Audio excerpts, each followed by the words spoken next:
Hello and welcome to today's Talking Reds in association with Tokyo Time. My name is Mo Stewart. This here is Mr. Neil Atkinson. And it's a bit of a snow news day, really. There's not really much that's happening. I mean, we've given up on dictating the national conversation for a little while. So it's probably nice to look at some other things that you may have missed. And something that has happened, awards season still going on. And we're pleased to announce that our old friend Mo Salah has been crowned African Footballer of the Year again, to no real surprise. He's basically done the double-double because he's now retained this one like he did the BBC Awards. And our good friend Sadio Mane came in second, as he's done the last 3 years. Don't worry, Sadio, you'll win it one day. You'll win it one day, I promise you. You'll win it one day. But, I mean, Neil, you've always been an advocate of having the best player from any country in our team, and there's many of them in our team. How good is it to have the best two players from an entire continent in our team? I think it's really exciting. It's exciting for those footballers, and I'm really pleased they were both at the awards ceremony. There was a bit of controversy around that last year because it was in the run-up towards the Merseyside derby in the third round of the FA Cup. But I think it's important that there's that feeling of them being able to represent themselves and their countries at events like that. And I think it's a different and more complex conversation when you're dealing with the unbelievably huge complicated continent that is Africa. I think the way in which we often talk in this country, and it's, you know, to some extent it's completely understandable, but we often sort of try to turn Africa into one place, which is, you know, can be seen as offensive. I think a lot of people don't mean it offensively, but it can be seen as offensive.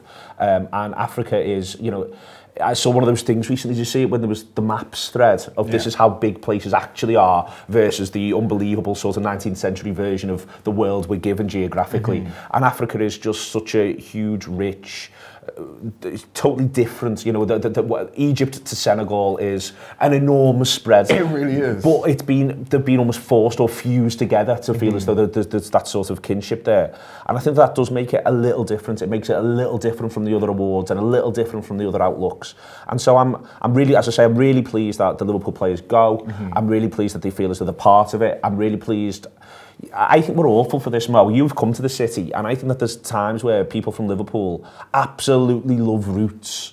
We love roots as long as it's our roots we're talking about. And I'm sure everyone does that to some extent, but we're probably the worst offenders at times. It is noticeable here. It's definitely noticeable here. Yeah, and everyone loves all that, and then what we then get to sort of go and do is say, well, no, you've got to buy into our roots. It's all ours and not yours, and that is ridiculously selfish. If you want to say that stuff matters, and I think it does, I think who you are is part of your identity. I think identity is a rich, complex thing. As I've said before about Mo Salah, when lots of people wanted to talk understandably about his faith, I'd say, well, he's an Egyptian. Not only is he a Muslim, he's an Egyptian, he's also an Arab. He represents sort of all of North Africa in one sense, but he also represents the whole of Africa. Plus now he represents Liverpool, he puts that jersey on, and that's now become part of his identity when he goes to his Liverpudlian mosque as well. And all of this is, we want to say people are multifaceted, so let's let them be. Let's let them be. And I think it's really important when you're talking about Africa as well, because one of the things that African people haven't really had the benefit of doing is being different. Because like you say, there's lots of people who think Africa is a country rather than a continent. And when you think about how wide it is, they don't really have the difference. As in, you don't know what a person from West Africa is like compared to a person from East Africa or North Africa or South Africa. And we don't really get to see that nuance very often. And the more things like this are happening, the more we're embracing things like this and the differences between, because let's face it, Egypt and Senegal are two very different places. Yeah, very much so. And you can see it in how they react to different things. And I mean, you can see it almost as well in the little celebration dancing that they were doing at the end. And the two reactions to it. I mean, Mo, bless him, he was really kind of wanting to kind of go along with it, but you can sense the exact moment where he realizes this video is going to go viral and he no longer wants any part of it. Whereas Sadio, he's happy to kind of throw himself into it. He's always looking to find the humor in the situation. And that's it. People are different. People have different personalities wherever you are. And I think if we're going to be at the forefront of giving Africa that third dimension, it's going to be a really positive thing, not just for us as a club, but I'm thinking 10, 15 years down the line, with all those African kids who are watching these award ceremonies, are thinking about which shirt they want to put on when they go. Well, Yeah, this is the flip side of that, which is I love the idea that Africa's watching Liverpool play football, that Africa's watching games at Anfield. For me, that's an exciting thing, and it's a thing that I'm right behind, and also saying that here are our best footballers, and I've just done the same thing again there. I've just used Africa as though it's just one coherent, homogenous place. You know, that Egypt is doing that Senegal is doing that Morocco is doing that. I've been to Morocco a couple of times, and I always look at the, I always try to work out how many of the fake shirts in the market are Liverpool, and I want us to absolutely dominate the fake shirt in the North African market. That is the market I want us to be all about, and I want that. But I want that full stop. I want that. I want that in America. I want that in Australia. I want the idea that anywhere a football's being kicked, whether it's a tiny football by 6-year-olds or football on a recognised pitch, that people are pretending they're Liverpool players. Yes. Because to go back to the idea of roots and the idea of Liverpudlian selfishness, which does exist, I very much want basically the world to see Liverpool as synonymous with football. I think that's what we should try to be. But as part of that, though, we've got to welcome the world in, and it's just brilliant news that they've got the 1-2. It's brilliant news that Mohamed Salah genuinely just deserves this award without any shadow of a doubt. It's brilliant news that if he didn't exist, Sadio Mane would deserve this award without any shadow of a doubt. I'm really hoping that Naby Keita's in the conversation next year, that he has a huge 2019 and throws himself in there. I just love the idea of Liverpool players dominating their geographical area, dominating their fields, and just dominating the world of football. That's what we want. That is exactly what we want. The payoff for that, though, is that we have to embrace everything that comes with them representing their country. And that brings us on to the African Cup of Nations. Now, obviously, there's been much rejoicing in the fact that it's no longer in January and no longer a real disruptive element in the middle of the season. But it does still happen. It does still seem like there's a little bit of resistance to it, allowing it happen. It doesn't seem like, in comparison to maybe a Copa America or even the Euros, it's seen as a given that players should be allowed to go and represent. It's still seen as like, well, we're allowing them to do it because, we want to keep them happy, whereas we shouldn't be telling them, go out there, do your best. I'm hopeful that might shift now that it's shifted to the summer. I think that one of the reasons why it's being seen as an impediment when it's in January or February has been the idea it takes away from the club season. I'm hopeful that, and just simply from the position of being able to literally watch it on television, there's such a thing as too much football. I think we all suffer from it at different times. Yeah, I know that might seem unlikely, £5 a month. Sorry, I'm just coming out knives. There is such a thing, Mo might not think so, but there is such a thing, I think, as too much football. I think, for instance, at times, and we've actually got some evidence to back it up at the Anfield Wrap, that come October, November of a normal club season, people feel like it's a bit of a slog. And then if you then whack something in January, February, where it might be feeling like less of a slog, but you're like, oh, I've got to worry about this, but I'm thinking about the 4th round of the FA Cup, I'm thinking about where my team is, and whereas I think if it's in June, I think people might hopefully just get into it a lot more and be excited about it, and I'm looking forward to this year's. I really hope that the idea that it's blisteringly hot doesn't impact the football, and that is the worry, and that's why they've always had it in January and February, and it's worth, again, being respectful of that notion. But I'm really hopeful that it gets proper engagement. There's not another obvious. And there's a flip side to this as well, which is, listen, when there's the Euros on, we expect the players who aren't European to be back, fit, ready. They're the ones who carry the weight. Well, let's shift that burden a little bit. Going into next season, pre-season, next season, we want all the European lads, get yourselves ready, boys. You're leading the line, you're doing the business for us.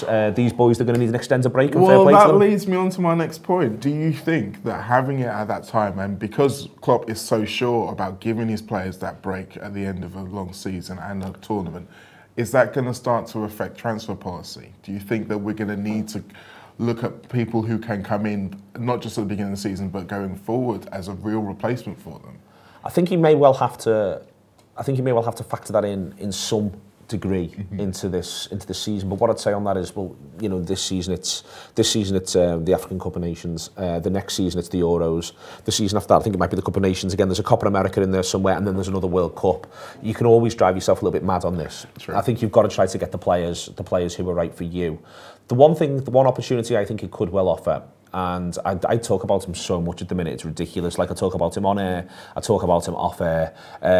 He's basically my favourite player to ever play for Liverpool. It might offer a real opportunity for someone like Ryan Brewster, who's, obviously Liverpool's greatest ever footballer. Of course. To be able to claim and be part of a squad coming into the start of the season next season. I think it's going to be so hard for him. I think we're talking at the minute about Oxlade-Chamberlain coming back. and that's going to come with its challenge. Yes, it is. But it's going to be different for Brewster, who's never actually been part of this side. And it might be that he gets some opportunities when he comes back between now and the end of the season. But I think much more for him. He obviously signed a new deal and didn't go to Germany off the basis that he had hopes for first team football. Expectations maybe of first team football, and maybe that's now pre-season 1920, where he really will be wanting to hit the ground 100% running, look the part, and sort of have an attitude of, right, those lads aren't coming back as fit and ready as I am. They've had distractions, let's go. I think that's the best thing for him, because the time that goes between him actually getting on the pitch and showing what he can do and us talking about it, it's almost making it harder for him. And there's almost a payoff of pressure between the pressure of having to dislodge amazing players to get in the first team, and then the pressure of having no barrier and say, well, you've got to do it now. And we still don't know how he's going to react. Every time he's come up against a challenge, he has bettered it, but we still don't know. The one I'm really interested in is Harry Wilson, because this gives him a really good opportunity. And what he does is have over in Brewster, he has hard evidence of how he plays on the pitch, so he could be the guy who comes in. I think that's interesting, though. I mean, we'll go absolutely off the points and sidetracked, but I think it's interesting that Derby have been using him more in midfield and as the third midfield man rather than the idea of the front three. And I just wondered if that's the thing that will end up making sense for Wilson. I'd worry a little bit about the physicality of the Premier League. I think it's a thing and it can't be dismissed. I think it's one of the things that surprised Naby Keita so far, perhaps a little bit. So, Naby Keita comes with a much greater pedigree than Wilson. But I just sort of think if Liverpool are playing 4-3-3, is Wilson the third of the centre mids? If they're playing 4-2-3-1, does it get easier to imagine a little position for him somewhere which is a little different to the idea of playing in that front three, when, for instance, as a really good example, when we go to Old Trafford last year, Mo Salah gets absolutely crowded out, loads of physical treatment, Ashley Young absolutely all over and plays him really well that day. And I think that's the step that I think is really hard. But maybe in a midfield with a bit more space, that could be where you see Wilson. I mean, there's a part of me that thinks that we might eventually permanently transition from 4-3-3 to a 4-2-3-1, because and that's very fair. With every guy that we get into the squad, it seems, well, they probably suit that more than the other one. And if we get to a stage where they all suit it, kind of makes sense. I think it's also easier to build the squad around it. We talked about this on the review show, actually. I think it's easier to build a squad around 4-2-3-1. I think the 4-3-3 is almost, and I think you actually saw this in the FA Cup game, I think the 4-3-3 is almost so much given over to the specific talents of those footballers, one of whom now might now prefer to play number 9 in Salah to where he was. But I think, for instance, it's quite difficult to imagine how that 4-3-3 operates if Sadio Mane is not fit. That suddenly you're suddenly going, good God, who does that instead? Even if everyone's fit, even if Lallana's 100% fit, Oxlade-Chamberlain's 100% fit, Brewster's 100% fit, who actually does that if Mane's not available? Whereas I think in a 4-2-3-1, it's easier. And by the way, when I say that, like, who'd you buy to do that? That's, exactly. I think that's often the difficulty with a lot of what Klopp does, is if you can listen, he's a brilliant manager, they're brilliant coaches, they'd work it out and they'd get someone in and they'd work with them. But I just sort of wonder if it's easier to build a squad around a different shape, that's our consistent shape, but then we have this one for 1 game in 5, 1 game in 8, when we're going to surprise you, lash this on the pitch and then watch it cut loose. I love doing shows with you. We always end up going off on mad tangents. Like, we can literally do a whole other show just on that. We probably haven't got time to do that today, though. It's all on Tour Player. Yeah, there's plenty more on Tour Player for you to get your teeth into. Other things that we've got coming out. We've got 2 shows coming out today. We've got Wild Cards, which I believe you were on, and was wild, ball suitably chat. Wild. Yeah, there's loads of ball chat. No one liked the votes. Left backs get stuck into unexpected conversation around Paul and Karol Konchesky. Wow. Well, if that's not a good lead up, then I don't know what is. The other show is the overview. Now, that's focusing on where we are in the season and what's to come. So we've got 5 league games over 6 weeks leading up to Bayern, and we kind of dissect exactly what we need out of them. And I know you're just screaming at the camera, well, obviously we need 15 points, but we kind of go into it in a little bit more detail than just that. So that's something else that's coming up that you should really get your teeth into. But obviously, the first one of those 5 games is Brighton, and in reality, that's all we're really thinking about right now, isn't it? I'm up nights thinking about Brighton. I can't wait for Brighton. Loads of preview stuff coming up for us with reference to Brighton, and it's huge. I think what's important is it'll be talked about lots and lots, but just for me, Liverpool are assured, Liverpool are certain. I'd love to see a repeat of the Bournemouth performance, and therefore I wouldn't particularly have a problem with a repeat of the Bournemouth team, presuming working around who's fit. I think that's probably a nice way to end it. Obviously, we'll have a couple more talking Reds between now and then, but yeah, thanks for listening. Up the Reds. Tokyo Time are sponsoring Talking Reds for Wednesdays for the foreseeable future, which were made up about. They're a Liverpool company, they're trying to do things differently, they're trying to do things better, a bit like the Anfield wrap, and so they've set up only recently, but already got a lot of traction for kind of what they want to do. They helped us out in America, they gave us hats to wear over there, and very much needed they wearing that bacon sun next to the pitch, watching the Liverpool boys train. So yeah, since then they've come in, they've asked us about doing something a little bit more formal, so that's what we're going to do. So they're going to be sponsoring Wednesdays on the Talking Reds for the foreseeable future. If you're into your baseball caps, you're into your street style, or you know anyone else who is, or you're looking for presents to buy for people, do check out their website. It's tokyotime.co.uk, or follow them on Instagram. They've got loads of styles, something for everyone, and the fit is really, really good. So yeah, cheers to the boys for supporting us. They're supporting us, so do try and support them, tokyotime.co.uk.